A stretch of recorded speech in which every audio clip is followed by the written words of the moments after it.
sengaja nggak sengaja kemudian ternyata Dinas Pendidikan Jawa Barat ketemu salah satu jalannya. Tablet lawan corona. Meminjamkan tablet itu jauh lebih baik ketimbang membuka ruang sekolah. Kalau belum mencukupi, sesungguhnya tidakkah bisa sekolah-sekolah merelokasi anggaran untuk pengadaan alat komunikasi itu? Ini tentu saat yang cukup melegakan bagi pelajar yang selama ini kesulitan belajar jarak jauh. Kecuali teknis pengajaran, maka rintangan dalam belajar jarak jauh selama ini ada 3. Perangkat telepon pintar, kuota alias pulsa, dan sinyal. Yang terakhir ini bisa terjadi di daerah-daerah pelosok.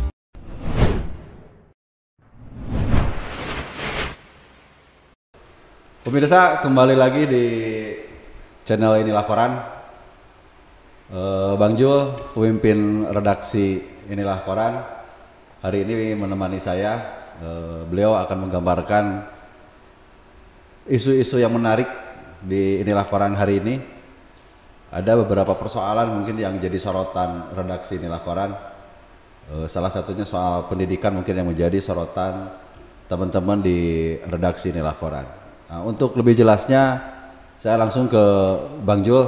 Silakan Bang Jul, kira-kira apa yang menjadi topik menarik di harian Inilah Koran hari ini? Ya, terima kasih Kang Tantan. Tentu dalam perkembangan hari-hari ini persoalan COVID masih jadi bahasan utama kita, terutama karena makin tingginya tingkat penularan, kemudian salah satunya karena peningkatan yang cukup drastis juga terjadi di Jawa Barat. Kemarin itu di Kota Bogor sudah mulai berlangsung penerapan sanksi untuk pelanggar aturan jam malam. Jadi ada beberapa kota di Jawa Barat yang sedang dan segera memberlakukan jam malam, terutama daerah-daerah yang zona merah. Dalam konteks ini adalah Kota Bogor dan Kota Depok. Ini artinya di Jawa Barat menunjukkan perkembangan yang begitu melonjak ya untuk peningkatan kasusnya mungkin Bang, dari sisi data yang dikeluarkan oleh pemerintah. Iya, kalau kita baca berita sepekan terakhir selalu ada muncul judulnya rekor terbaru Jawa Barat. Tapi alhamdulillahnya Jawa Barat bukan yang tertinggi di Indonesia, tapi tetap harus jadi perhatian penting buat kita bahwa kita ternyata belum bisa bersahabat dengan virus ini. Virus ini tetap jadi lawan kita, dan sampai kapan ini akan berlangsung tidak ada yang tahu, kecuali kalau misalnya dari Universitas Padjadjaran dan Kementerian Kesehatan dan pihak terkait lainnya sudah memastikan bahwa vaksin yang sedang diuji klinis sekarang betul sudah bisa dimanfaatkan. Nah, dalam konteks ini yang menjadi kerisauan kita selama ini adalah soal pendidikan. Pendidikan terkait dengan keinginan banyak pihak, terutama dari pemerintah yang mau membuka kegiatan belajar mengajar KBM tatap muka gitu. Nah, kalau kita belajar itu yang jadi editorial kita hari ini.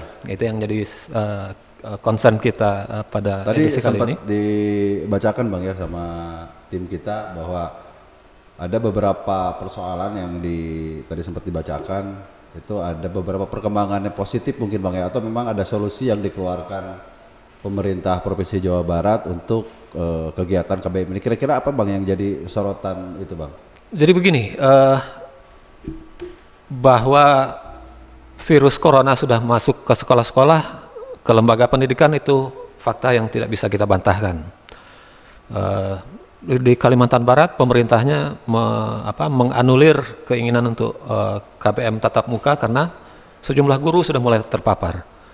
Kemudian yang terbaru, yang informasi terakhir itu misalnya di Jawa Timur itu mendekati 10% santri di salah satu pondok pesantren itu terpapar COVID. Angkanya ratusan, mendekati 500 dari sekitar 5.000 santri di situ.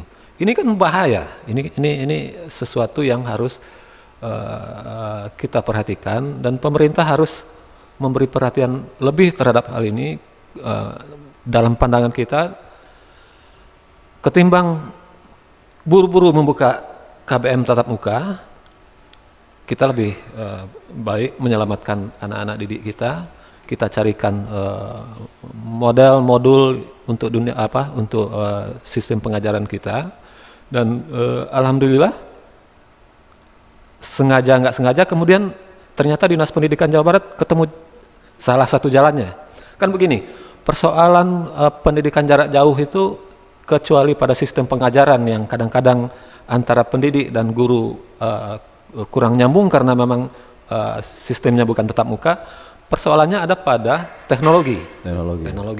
Jadi ada 3 soal di teknologi itu. Pertama soal ketersediaan alat bantu, alat perangkat komunikasinya. Yang kedua soal sinyal. Nah ini kalau di Jawa Barat mungkin tidak terlalu soal, kecuali mungkin kita juga nggak terlalu paham, tapi menurut kita sih barangkali kesulitannya itu ada di daerah-daerah bagian selatan. Mungkin Cianjur Selatan tidak semua daerahnya punya sinyal. Nah yang ketiga itu tentu kuota pulsa. Nah ini kan semua banyak persoalan ini sebenarnya sudah teratasi di Jawa Barat ya. Pertama soal pulsa, kebetulan pemerintah pusat mengalihkan dana POP itu untuk pengadaan kuota siswa. Yang kedua, kalau soal sinyal, ya kita bisa pastikan bahwa Jawa Barat mungkin masih jauh lebih baik dibanding daerah-daerah lain di luar Jawa. Nah yang ketiga yang jadi persoalan selama ini adalah soal perangkat kerasnya untuk belajar jarak jauh ini. Dan dalam hal ini adalah apakah itu handphone, laptop, komputer, atau tablet. Tidak semua siswa punya. Itu yang jadi problem hari ini. Itu yang jadi problem dikeluhkan orang tua juga ya. Ya betul. Untungnya ini jalan keluar yang tiba-tiba ketemu itu adalah ternyata sekolah-sekolah itu memiliki tablet sendiri. Ya. Itu kalau menurut informasi dari Dinas Pendidikan adalah alat-alat yang diadakan masing-masing sekolah memanfaatkan dana BOS. Nah, jumlah pelajar terutama di SMA yang mengalami kendala soal itu adalah sekitar 38.000, dan kebetulan hampir cukup untuk memenuhi kebutuhan itu. 38.000 itu bentuk tablet yang dimiliki sekolah gitu. Tetap apakah 38.000 itu kita tidak terlalu tetapi bahwa 38.000 siswa dari kalangan masyarakat ekonomi yang kurang mampu itu bisa teratasi dengan peminjaman tablet-tablet yang dimiliki sekolah. Ini menurut informasi yang Abang himpun, kira-kira apakah solusi ini tuh menjadi solusi yang memang sebelumnya direncanakan, atau memang kebetulan ketika misalkan sekolah punya fasilitas tablet sehingga berinisiatif untuk menjadikan fasilitas itu sebagai media pendidikan? Saya kira dalam kondisi seperti sekarang ini apakah itu direncanakan atau tidak direncanakan bukan soal ya, tapi bahwa salah satu persoalan dalam dunia pendidikan terkait sistem belajar jarak jauhnya sudah teratasi. Jadi ini menurut saya sih apakah itu memang diprogramkan sejak awal atau tidak, tetapi langkah ini telah membawa manfaat banyak untuk siswa-siswa, terutama dari siswa yang kurang berada, yang kesulitan dalam pengadaan alat-alat teknologinya. Itu langkah yang baik yang harus kita ini. Nah persoalannya, Dinas Pendidikan Jawa Barat kan ada 2 persoalan lagi. Pertama adalah yang memiliki itu baru sekitar, kalau saya nggak salah itu sekitar 13 kabupaten kota. Nah ini kan masih ada daerah-daerah lain yang belum terminal. Tapi ini langkah yang harusnya bisa diikuti oleh kabupaten-kabupaten lain. Jadi sekolah-sekolah terutama di level SMA itu ya harus mengadakan, kalau bisa misalnya melakukan refocusing anggarannya untuk pengadaan barang seperti ini. Kan sekarang program-program pendidikan kan, anggaran pendidikan terutama di sekolah-sekolah kan banyak yang tak terpakai karena COVID ini. Nah itu kan lebih baik dianggarkan untuk hal-hal yang Ya semacam ini. artinya kan bisa sejalan dengan program pemerintah sekarang yang sedang gencar bagi-bagi pulsa gitu. Sementara Ya. dikeluhkan masyarakat pulsanya dibagi, fasilitas ininya mereka nggak punya gitu. Ini utamanya bagi di Iya. keluhan ini keluar dari daerah-daerah yang memang untuk jangkauan teknologinya belum begitu maksimal seperti yang ada di perkotaan gitu. Ini jadi problem, mungkin jadi problem gitu. Saya sih lebih berpikir kenapa pemerintah tidak fokus untuk pembelajaran lewat online ini di daerah-daerah yang memang betul-betul jangkauan komunikasi, jangkauan jaringan dan lain sebagainya belum ada gitu.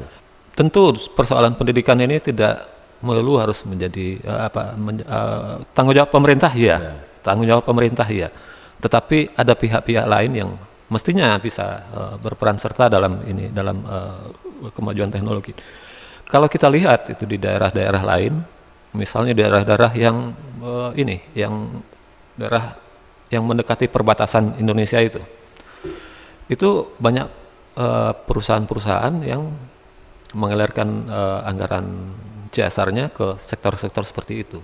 Nah, apalagi di Jawa Barat kan sebenarnya sangat memungkinkan untuk hal itu. Jadi persoalan pendidikan ini bukan cuma persoalan pemerintah, tapi juga persoalan kita bersama.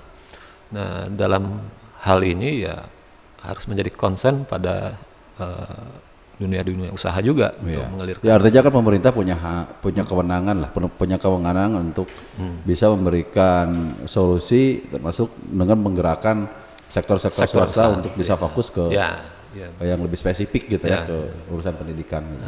Nah satu lagi, ini kan baru pada tataran kebijakan dan keputusan Dinas Pendidikan Jawa Barat.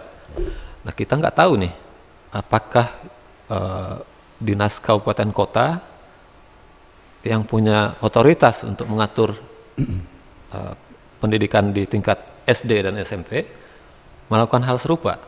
Nah, kita harap kalaupun belum, maka mereka harus sepatutnya mengikuti langkah-langkah semacam ini. Ya.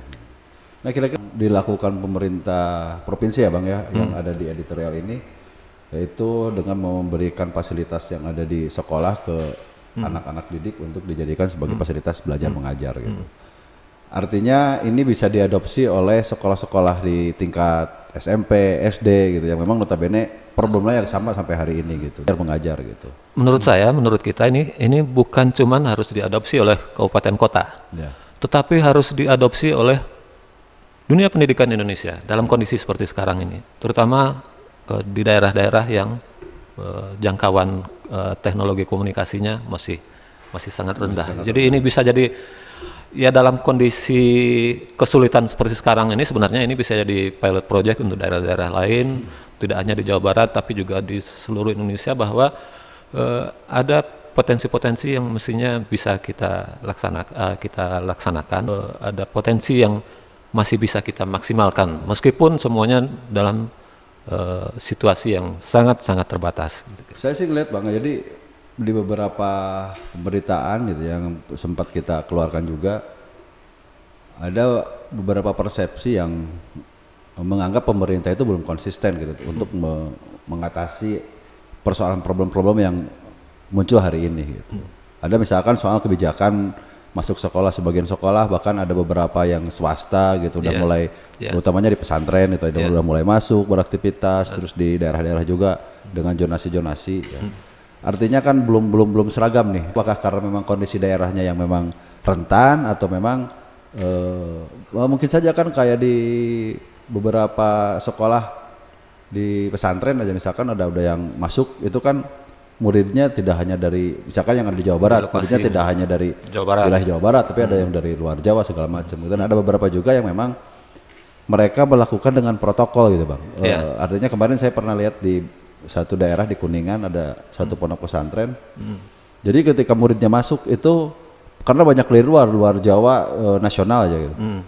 Itu seluruh murid itu diisolasi dulu dan mereka dites swab ketika yang positif mereka dibalikan lagi ke rumahnya atau di karantina dan yang negatif mereka langsung melakukan proses KBM dan itu juga bisa menjadi sampel yang bagus juga ya. Protokol kesehatan yang harus dilakukan di sekolahan.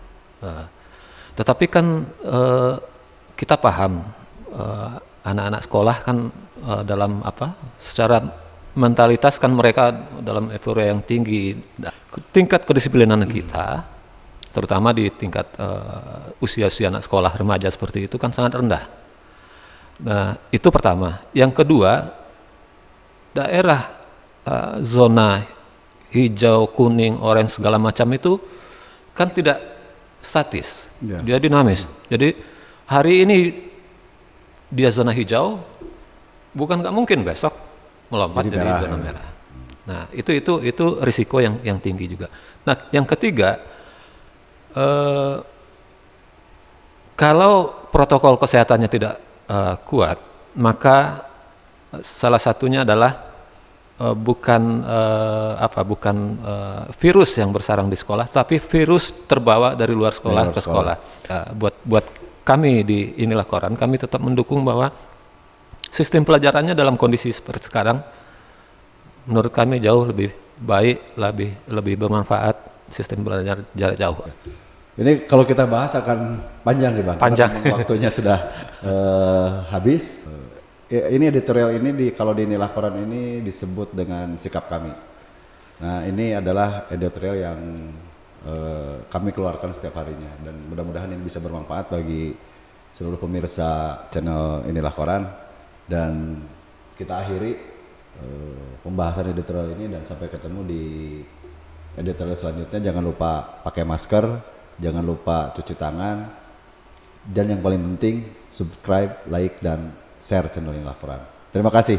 Wassalamualaikum warahmatullahi wabarakatuh.